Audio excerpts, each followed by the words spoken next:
যারা ভারতকে বন্ধু মনে করছো, আল্লাহ তাআলা কি বলে শোনো, লাতাজিদান্না আশাদ্দান-নাসি আদাওয়াতান লিল্লাযীনা আমানুল ইয়াহুদা ওয়াল্লাযীনা আশরাকু। আল্লাহ রাব্বুল আলামিন বলেন,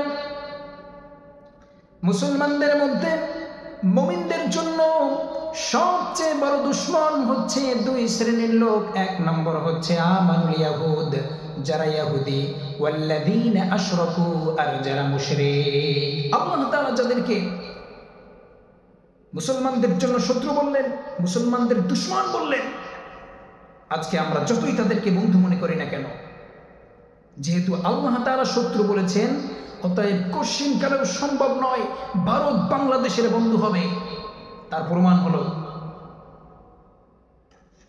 কিছুদিন পরে পরে যখন পানির দরকার তখন বাংলাদেশে পানি দেয় না,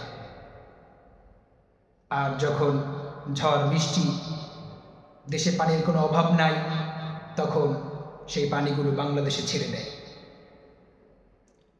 কি মনে করছো তোমরা বাংলাদেশের মানুষকে কষ্ট দিয়ে তোমরা আনন্দ করছো?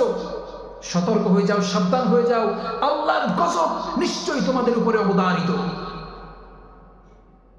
এজন্য এখনো সাবধান হওয়া দরকার।